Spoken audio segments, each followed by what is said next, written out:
not everyone notices when something begins to change inside. For most people, life continues in an automatic, repetitive, and noisy way. But for some, there is a silent moment in which reality seems deeper than it appears. A sensation that is difficult to explain, as if something were trying to be remembered. These are the Chosen of Thoth. The Chosen are not special people in the common sense. They work, live, make mistakes, and feel like anyone else. The difference lies in perception. Something in them observes beyond the obvious.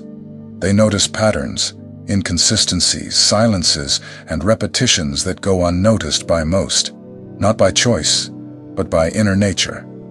Thoth represents this principle of the mind that observes, organizes, and understands. He does not call through religion or belief, but through active perception. The Chosen feel from an early age that the world does not function only as it is said to. There is always something more behind forms, emotions, and events. This calling is not comfortable. It does not come with promises or certainties. Many times it comes accompanied by tiredness, loneliness, and a feeling of not belonging. The Chosen try to fit in, try to ignore it, try to live like everyone else. But perception returns, especially in silence, especially at night. If you have made it this far, perhaps it is not out of curiosity. Perhaps something in this theme has touched a part of you that was already awake.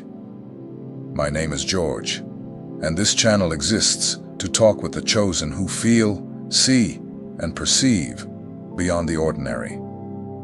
If this makes sense to you, follow the channel and walk with us. The silent call of the Chosen of Thoth. Not everyone realizes that something has changed. For most people, the night is simply the end of the day, a time to rest the eyes and shut off consciousness. But for some, something different happens when the light fades. A deeper silence emerges, and within that silence, a perception begins to open. These are not everyone. These are the Chosen of Thoth. Thoth, in the ancient tradition, does not represent empty mystery or fantasy. He symbolizes the knowledge that awakens the mind, the writing that organizes chaos, the vision that pierces the veil. The Chosen of Thoth are not called by social merit, religion, or status. They are called because they carry active sensitivity, a mind capable of perceiving patterns where others see only darkness. This calling does not come as an external voice. It does not shout. It does not impose. It manifests subtly, almost uncomfortably at first. A discomfort that cannot be explained. A feeling that there is something beyond what is being shown. For many Chosen, it begins at night, when the outer world finally quiets, and the mind is no longer bombarded by constant stimuli. The Chosen of Thoth do not imagine patterns.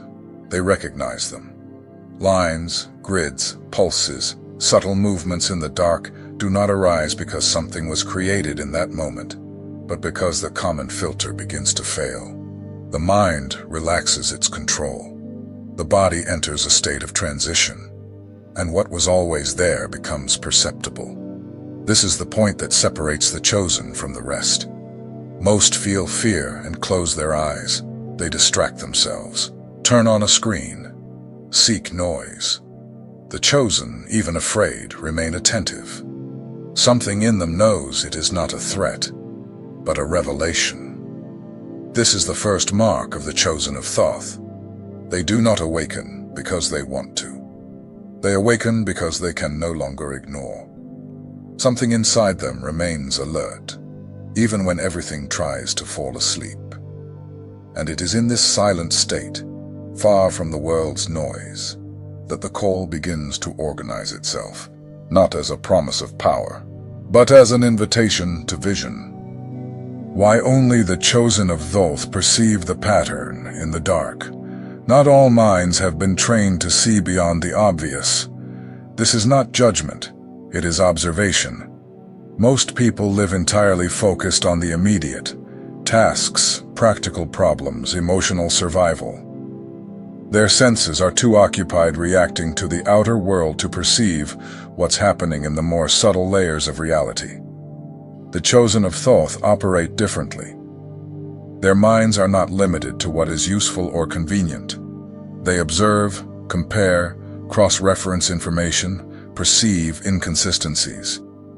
Even without studying ancient symbols or sacred texts, they internally carry the mark of Thoth, the ability to read invisible patterns and recognize order where others see only randomness. That's why the nighttime pattern does not manifest to everyone. When the light goes out and silence settles in, most people simply fall asleep. The body relaxes, the mind shuts down. But the chosen enter a different state, a state of gentle wakefulness. The body rests, but perception remains active. And it is in this space that the pattern begins to reveal itself. This is not a random gift.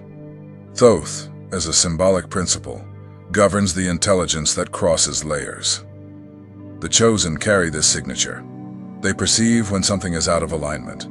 They feel when a conversation is false. They sense changes before they become visible. The nighttime pattern is just one more expression of this heightened sensitivity. Many try to rationalize or dismiss the experience. They tell themselves it's fatigue, imagination, a trick of the dark. But the body reacts differently when something is mere fantasy. Thoth's pattern comes with internal coherence. It does not generate immediate confusion. It generates attention, a watchful silence, a sense that something is being revealed, not invented. The chosen often carry this perception from childhood. Many remember seeing things in the dark when they were young, before they learned to ignore. Over time, they were taught not to see, not to feel, not to question. But the mark of Thoth does not fade. It merely goes dormant, waiting for the moment when the mind is mature enough to sustain the vision without fear. This is why the chosen often feel out of place in the modern world. The excess of stimulation exhausts them. Superficiality weighs on them. They need silence to function well. They need internal space. They need moments when perception can breathe. It's not fragility. It's structured sensitivity. The nighttime pattern is a silent test. It asks without words. Can you see without fleeing? Can you perceive without getting lost? Can you sustain attention without needing to control? The Chosen of Thoth respond not with haste, but with presence. And that is how the path begins to reveal itself. Thoth, perception, and what exists beyond what the eyes were trained to see. To understand why the Chosen of Thoth perceive more, one must understand what Thoth truly represents. Thoth is not just a mythological figure or an ancient name. He symbolizes the mind that decodes reality, the intelligence that observes, records, and translates the invisible into understanding. Where others see chaos, Thoth sees structure. Where others see emptiness, Thoth recognizes layers. The chosen carry this same function, even without knowing it. They do not accept reality only as it is presented. There is always an internal sense that there is something more, something unspoken, something operating behind the scenes. This unease does not come from paranoia, but from sensitivity. The mind of the chosen is not satisfied with shallow answers. This is where the nighttime pattern gains new meaning. It is not just an internal image. It is a sign that the filtering system is relaxing. When the environment darkens, the brain lowers the priority of conventional vision. And in that space, other information begins to come through, not because it appeared in that moment, but because it was always present. Thoth, as a principle, teaches that the eyes are not merely passive receivers, they are interpreters. What you see is not reality itself, but an authorized version of it, a translation made by the brain based on what has been learned, permitted, and reinforced throughout life. The Chosen of Thoth begin to perceive when that translation starts to fail. Many report that the pattern first appears in peripheral vision or behind closed eyelids. This is no coincidence. Central vision is the most controlled, the most trained to recognize only what already has a name. Peripheral vision is older, more instinctive, less domesticated. It is through it that the system still captures what doesn't fit the learned models. Thoth does not teach fantasy. He teaches reading of signs, frequencies, patterns of organization. The Chosen are not creating anything when they perceive the pattern. They are simply ceasing to automatically erase certain information. It's as if, for a few moments, the brain stops saying, "This doesn't matter." And here is an important point. Thoth does not choose by moral merit. He does not choose the best, the purest, or the most spiritual. He manifests where there is sufficient internal structure to sustain the vision without collapse, where there is capacity to observe without going mad, without idolizing, without fleeing. That is why not everyone should see. And that is why the Chosen see first. Not because they are superior, but because they can sustain perception without getting lost in it. Thoth does not want blind followers. He wants lucid observers. The nighttime pattern, then, is not the end. It is the signal. Something lies beyond what you were trained to perceive. And now, the question is no longer whether it exists. The question is whether you can learn to look without closing your inner eyes. When the pattern looks back, Thoth, the Chosen, and the test of presence. At a certain point on the path, something changes in the experience of the Chosen of Thoth. It is no longer just about seeing patterns, subtle shadows, or strange movements in the dark. A different sensation emerges, deeper and more unsettling. It feels as if what you are observing is also perceiving you, as if the pattern were not merely passive, but aware of your attention. This is where many step back, and this is where Thoth tests the maturity of the Chosen. This feeling of being watched does not happen by chance. It arises when perception crosses a threshold. Until then, you were merely picking up on something outside of common focus. Now, you've entered a space where interaction exists, not dialogue, not verbal communication, but presence.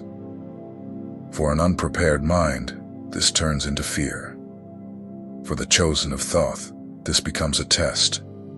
Thoth, as a principle of consciousness, does not teach through fright, but through reflection.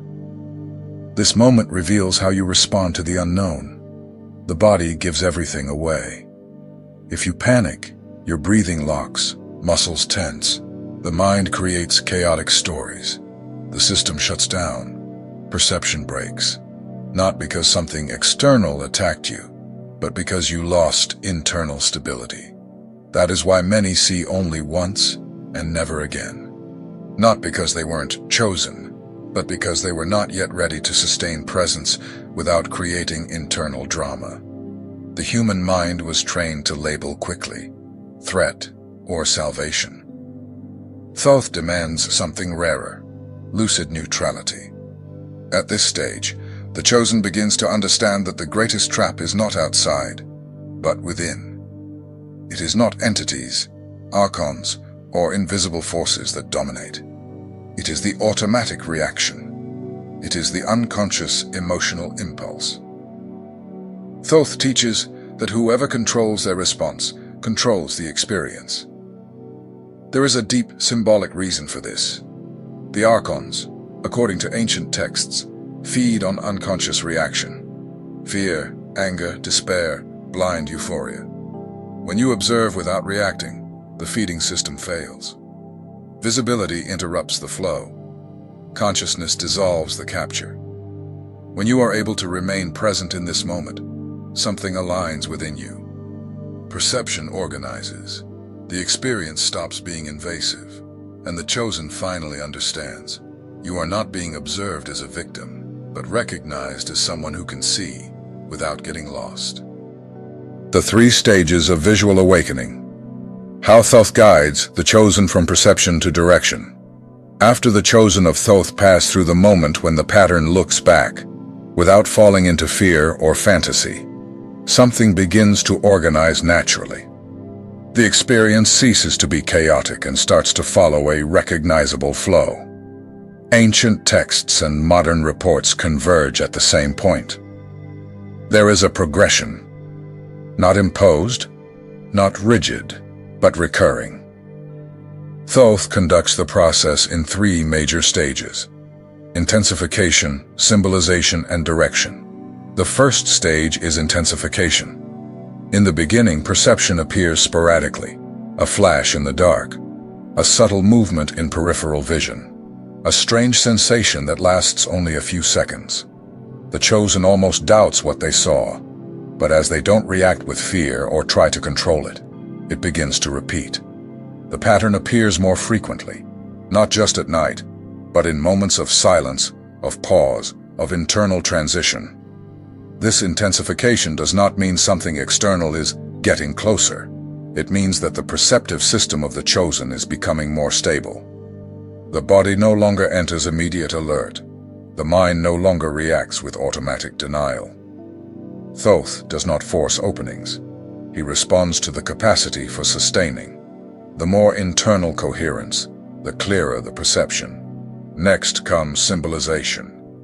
Here the pattern ceases to be just movement, light or shadow, and begins to take on recognizable form for that specific consciousness.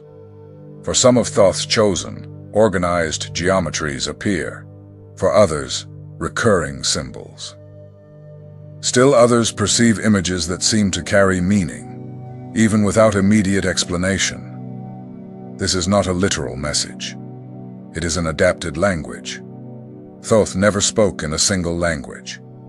He translates the invisible into the internal language of the observer. A common mistake at this stage is to try to decipher everything rationally, as if each symbol had a fixed meaning. This stalls the process. The symbol does not demand immediate interpretation. It calls for coexistence.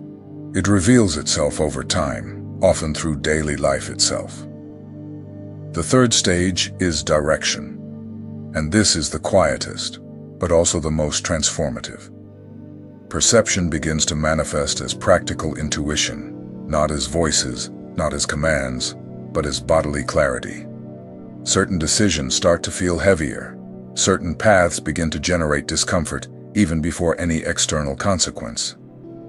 Others, though difficult, bring a feeling of alignment. In Thoth's language, this is applied wisdom.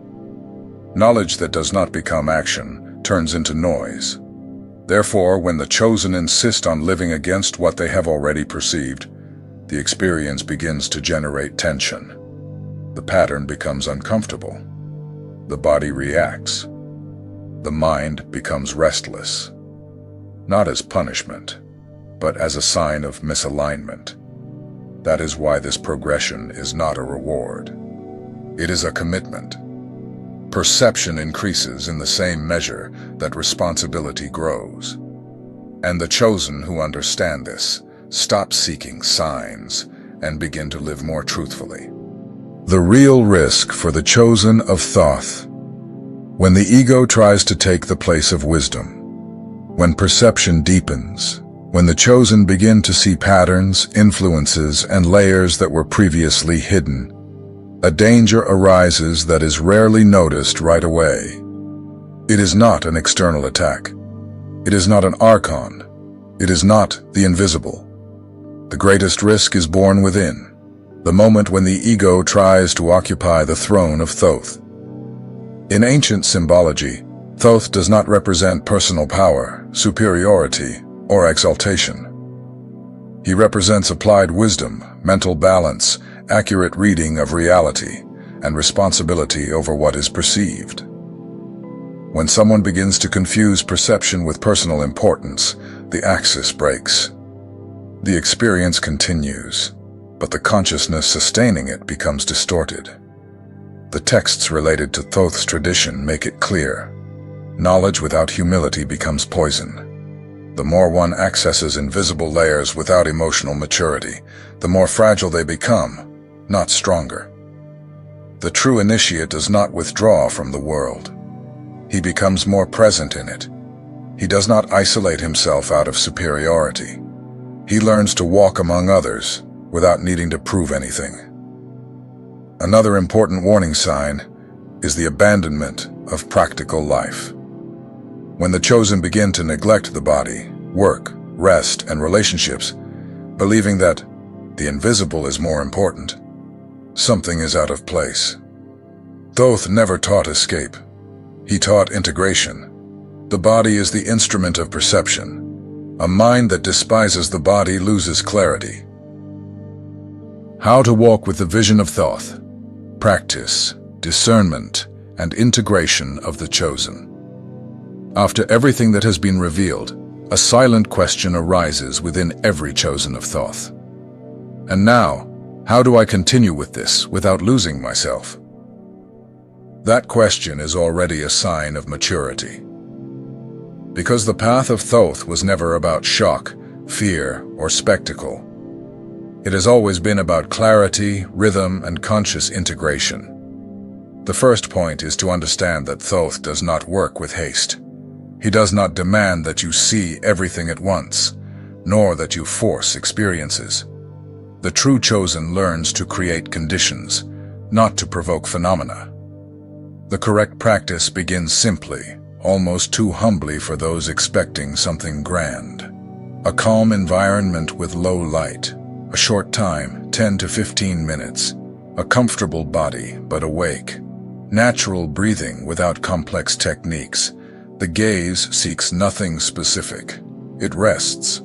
Thoth teaches through attentive observation, not tension. The more you force, the more the brain's filtering system reacts and blocks. The key here is what the ancients called relaxed attention. You are present, but not on alert. You observe without judging. You notice without interpreting. If something appears, you don't chase it. If nothing appears, you don't get frustrated. The chosen of Thoth understands that perception matures in silence, not under pressure. Reaching this point means you are not treating Thoth as an empty name, nor the chosen as a label to feel above someone else. You are trying to understand a real experience, the feeling that there is something behind the common veil of perception. And this is exactly the central point of the path of the chosen of Thoth. It is not about fantasy. It is about reading what is subtle, what is symbolic, what reveals itself when the noise subsides. Throughout the sections, it became clear that the call doesn't come with noise. It comes in silence. It grows in the night. It appears when the mind releases some control, and inner perception gains space. Thoth, as the symbol of the organizing mind, does not call for fear, but for observation. And observation is not passive. It requires posture. It requires emotional stability. It requires the capacity to remain present without turning the unknown into a threat or into idolatry. You also saw that not everyone perceives the same pattern in the same way. And this is not a flaw. It is coherence. Thoth does not speak the same to everyone because each consciousness has its own structure. Some perceive grids, others spirals, others symbols, others feel more in the body. The teaching here is simple. Comparison only creates anxiety. Respecting your own way of perceiving creates stability. And stability is what keeps the path open. Another important thing is that perception is not the final goal. Perception grows to generate direction.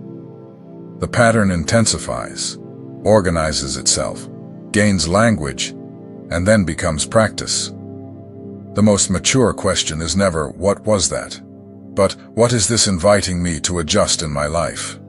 Sleep better, reduce stimuli, respect limits, end incoherent cycles, make more truthful choices. Thoth is not special effects. He has applied wisdom. And the most serious warning was also made clear. The greatest danger is not the invisible. It is the ego. When the experience becomes vanity, grandiosity, isolation, or an escape from real life, the crown of Thoth has been stolen. The Chosen of Thoth does not become superior. They become more humble, more responsible, and more coherent. They integrate. They stay grounded. They do not abandon body, routine, and relationships as if those were lesser. Because Thoth represents precisely the union between perception and practical life. That's why the safest path continues to be simple. Low stimulus, short observation, slow breathing, honest recording, and daily integration. No rush, no pressure, no need to prove anything. What is true sustains itself calmly, and what is illusion dissolves when you return to your center. Now I want to hear from you. What was the most remarkable experience you've had in the dark? Grids, spirals, symbols, pulsating light, or a sensation in the body? Comment below in a few words. Your answer may help other Chosen of Thoth who are still living this in silence.